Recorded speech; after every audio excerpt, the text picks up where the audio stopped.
Hello दोस्तों, स्वागत है आपका अपने यूट्यूब चैनल में। आशा करते हैं कि आप स्वस्थ होंगे, अच्छे होंगे, जहाँ भी होंगे खुश होंगे।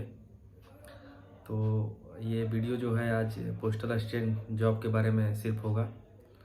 और बहुत दिनों से मुझे वीडियो बनाने का टाइम नहीं मिल रहा था, क्योंकि मेरा भी पेपर था KBS सेक्शन ऑफिसर का, असिस्टेंट सेक्शन ऑफिसर का पेपर था मेरा 11 को, जो कि अब ख़त्म हो चुका है। तो मैं भी थोड़ा फ्री हूँ, तो सोचा कि आज कुछ बात करते हैं आपसे PA के जॉब को लेकर। तो मेरे पिछले वीडियो में जो है कि बहुत सारे कमेंट आए हैं। 2-3 वीडियो जो मैंने इस पोस्ट के बारे में बनाया उसमें बहुत से कमेंट आए हैं। उसमें बहुत से लोग डाउट में थे कि सर इस जॉब में पढ़ने का टाइम मिलता है कि नहीं, ट्रांसफ़र कब होता है, और वर्कलोड बहुत ज़्यादा है, टारगेट मिलता है क्या खाता खोलने का या कोई काम करने का, अगर आप उसको पूरा नहीं करेंगे तो कब बाहर निकल जा, कुछ और उस पर होता है, पनिशमेंट वगैरह मिलता है, बाहर निकाल दिया जाता है। तो उन्हीं सब बातों का मैं आज कमेंट का जवाब दूंगा। तो इस वीडियो को लास्ट तक देखें, तो तभी आपका डाउट क्लियर होगा। अगर इस जॉब को आप लेना चाहते हैं या फिर सेलेक्ट होने के बाद इस जॉब को लेंगे, तो इस वीडियो को आप पूरा देखें, तभी आपको कुछ समझ में आएगा। क्योंकि जब हम लोग का ज्वाइनिंग हुआ था तो इतना इस पोस्ट के बारे में वीडियो था नहीं कि हम लोग कहीं से देख के पता कर पाएँ कि इस जॉब में क्या है, क्या काम करना है। तो हम लोग के टाइम तो हम लोग ऐसे ही अपना पोस्ट प्रेफरेंस दे दिए PA को कि चलो ठीक है भाई, अपना ये रहेगा तो कम कम अपने घर तो चले आएंगे हम लोग, और ऐसे लेंगे तो फिर रेलवे स्टेशन वगैरह पे काम करना पड़ेगा। तो इसी विषय के बारे में मैं बात करूँगा। सबसे पहला कमेंट जो मैंने नोट किया है, सर इसमें पढ़ने का टाइम मिलता है कि नहीं मिलता है। ये क्वेश्चन मुझे थोड़ा पढ़ के हंसी आ रही थी कि ऐसा कौन सा ये जॉब है कि इसमें पढ़ने का टाइम नहीं मिलेगा। 24 घंटे का जॉब थोड़ी है कि टाइम नहीं मिलेगा। जैसे सभी जॉब हैं, दिन में ड्यूटी करना है, शाम को अपने घर चले आना है, तो वैसे ये भी जॉब है पढ़ने का। आप पढ़िए आराम से, 10 बजे ऑफिस जाइए, आप 6 बजे अपने घर आइए। घर आने के बाद अपना पढ़ाई स्टार्ट करिए। रात आपके पास है, 10 बजे से पहले पूरा दिन आपके पास है, आप पढ़िए आराम से, कोई दिक्कत नहीं है। आपने तो खुद ही न्यूज़ वगैरह में देखा होगा कि बहुत ऐसे ऐसे जो आदमी है कूली वगैरह, वो भी IAS का एग्ज़ाम निकाल ले रहे हैं। बस आपको मेहनत करने की ज़रूरत है। आप ये जॉब ज्वाइन कर लीजिए, उसके बाद आप आगे बढ़ने का प्रयास करते रहिए हमेशा, कोई दिक्कत नहीं है। और आप अगर सीजन निकाल के आ रहे हैं तो आगे आप इससे अच्छा भी पोस्ट आप पा जाएंगे, इससे बढ़िया ग्रेड पे का पोस्ट पा जाएंगे। तो इसमें पढ़ने में कोई दिक्कत नहीं है, आप एकदम निश्चिंत रहिए। अगर आप ज्वाइन कर लेते हैं तो आराम से आपको पढ़ने का टाइम मिलेगा, आप पढ़िए आराम से, कोई दिक्कत नहीं है। कुछ लोग का ये भी कहना है कि सर इस जॉब को ज्वाइन करने के बाद ट्रेनिंग जो होता है, वो ट्रेनिंग हम लोग करके आएंगे तो क्या हम लोग का डिवीज़न चेंज हो जाएगा। तो भाई साहब ऐसा कुछ बात नहीं है। ट्रेनिंग चेंज आकर के आने के बाद कोई चेंज नहीं होगा। भले जिस ऑफिस से आप जाएंगे ट्रेनिंग करने के लिए, वो ऑफिस आपका चेंज नहीं होगा। अगर आप HO में हैं तो आपका पोस्टिंग HO में ही होगा लौट के आएंगे तो। अगर आप SO में हैं तो आपका पोस्टिंग SO में ही होगा लौट के आएंगे तो। ऐसा कोई बात नहीं है।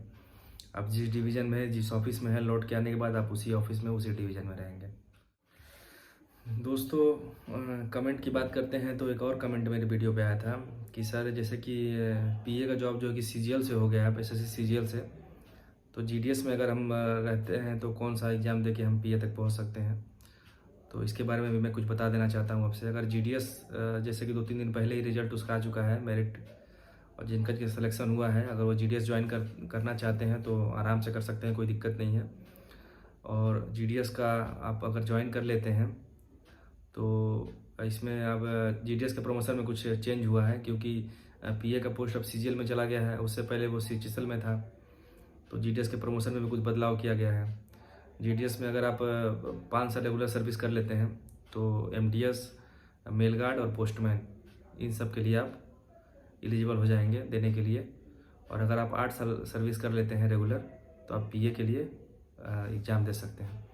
और अगर 8 साल आप रेगुलर सर्विस कर लेते हैं तो जैसे CGL में एग्ज़ाम होता है PA के लिए, तो ऐसा एग्ज़ाम इसमें नहीं होता। इसमें डिपार्टमेंटल एग्ज़ाम होता है और नॉर्मल एग्ज़ाम आपसे होगा, और नॉर्मली टाइपिंग टेस्ट होगा, उसको आप आराम से क्वालिफाई कर लेंगे। लेकिन आपको उससे पहले 8 साल सर्विस देना पड़ेगा GDS में, तो वो आप आराम से PA का जॉब ले सकते हैं, कोई दिक्कत नहीं है। अभी हाल ही में बहुत से लोग प्रमोट होकर आए हैं PA में GDS से,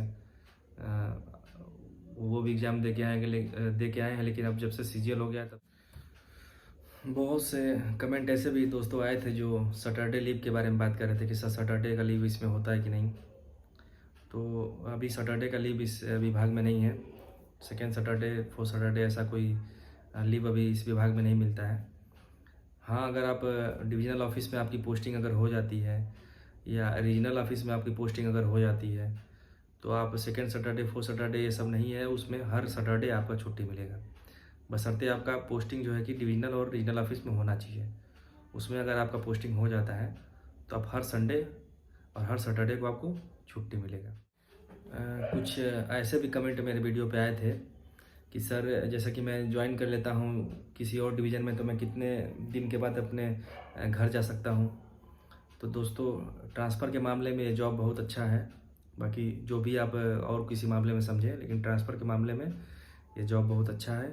अगर आप ज्वाइन कर लेते हैं कहीं पे भी तो दो तीन साल 4 साल बाद आप अपने घर पहुंच ही जाएंगे, क्योंकि इसमें ट्रांसफ़र बहुत अच्छा हो गया है। पहले तो इसमें कैटेगरी वगैरह देखा जाता था, बीच में अभी वो कैटेगरी हट गया था, यानी ओबीसी यूआर से भी ट्रांसफ़र कर ले, एससी एसटी से भी ट्रांसफ़र कर ले। ये हो गया था कि आप किसी से भी ट्रांसफ़र आपको हो सकता है म्यूचुअल में, या फिर आप रूल 38 अगर लगाते हैं तो वहाँ पे भी दूसरे डिवीज़न में भी कैटेगरी नहीं देखा जाएगा कि इस कैटेगरी में सीट खाली है कि नहीं है। अगर सीट खाली है तो वहाँ पर ट्रांसफ़र हो जा रहा था। लेकिन अभी 1-2 महीना पहले फिर वो जो पुराना रूल था वही वापस आ चुका है। अब फिर से कैटेगरी देखा जा रहा है कि ओबीसी के सीट पे अगर खाली है तो ही ओबीसी के सीट पे वो लड़का दूसरे डिवीज़न में जाएगा। तो इसमें कोई दिक्कत नहीं है, जैसे कि पहले चेंज हुआ था, फ्यूचर में चल के फिर चेंज हो जाए। आपके ज्वाइन करने के बाद ये चेंज हो जाए, कैटेगरी हट जाए तो आपका ट्रांसफ़र आराम से हो जाएगा। हाँ, थोड़ा स्टेट में ट्रांसफ़र होने में थोड़ा टाइम लगता है, क्योंकि बहुत से लोग जो है कि बिहार से ज्वाइन किए हैं यूपी में आके, तो सभी लोग अपने घर जाना चाहते हैं, अपने डिवीज़न में अपने बिहार जाना चाहते हैं, तो इस वजह से थोड़ा वेटिंग रहता है। लेकिन इसमें समय लगेगा, लेकिन ट्रांसफ़र आपका कन्फर्म हो ही जाएगा। दोस्तों, समय बहुत कम है और लंबा वीडियो बनाने पे कोई देखता नहीं उतना, तो बातें बहुत ज़्यादा हैं, समय बहुत कम है। तो कुछ मैं अपने बारे में भी बता देना चाहता हूँ। किसी ने पूछा था कि आपका ज्वाइनिंग कब हुआ था, तो पहली बात तो हम लोग की तरह ज्वाइनिंग आप लोग का ना ही हो तो अच्छा हो क्योंकि हम लोग का तो 2015 का CHSL है और हम लोग 2018 में ज्वाइन किए थे। स्टार्टिंग में तो जब मैंने एग्ज़ाम ये दिया था तो मेरा प्री का रिजल्ट तो तुरंत ही आ गया था, लेकिन जो कि दूसरा जो डिस्क्रिप्टिव एग्ज़ाम होने वाला था वो बहुत टाइम लगा था। तो जब एग्ज़ाम निकला तो मुझे तो पता भी नहीं था कि मेरा निकला है, तो मैंने अपना नाम देखा और उस टाइम मेरा टाइपिंग एकदम ज़ीरो था। टाइपिंग के बारे में मुझे कुछ जानकारी नहीं थी। तो एक फ़ायदा ये भी हुआ है कि एग्ज़ाम लेट हुआ, कोर्ट में चला गया, तो मुझे टाइपिंग करने का मौका मिल गया। मैं 1 साल तक टाइपिंग किया, बढ़िया से एकदम सीखा। उसके बाद डिस्क्रिप्टिव एग्ज़ाम दिया, उसको देने के बाद फिर मेरा टाइपिंग टेस्ट हुआ और मैं उसमें पास हो गया टाइपिंग टेस्ट में। तो कुछ अच्छा भी होता है, जो भी भगवान चाहते हैं। तो मैंने टाइपिंग सीख लिया और इस एग्ज़ाम में पास कर लिया। तो मेरा 15 का जो वैकेंसी था वो 18 में अप्रैल में आके मेरा ज्वाइन हुआ। तो ऐसा तो मैं कभी नहीं चाहता हूँ कि आप लोग के साथ हो, 2-3 साल बाद आप लोग का ज्वाइनिंग हो। जल्दी से जल्दी आप लोग का ज्वाइनिंग हो जाए, जल्दी से जल्दी आप लोग इस जॉब में आ जाएँ। तो अब इस वीडियो को हम लोग यहीं ख़त्म करते हैं। अगर आप लोग चाहेंगे तो हम इस वीडियो का दूसरा पार्ट भी लाएंगे और बहुत से जो कमेंट है उसका भी जवाब देंगे, लेकिन छोटा छोटा वीडियो बनाऊंगा तो आप लोग के लिए अच्छा रहेगा देखने के लिए। तो आप लोग को अगर अच्छा लगा हो ये वीडियो तो आप लोग का कमेंट करें और पूछें मुझसे इस जॉब के बारे में।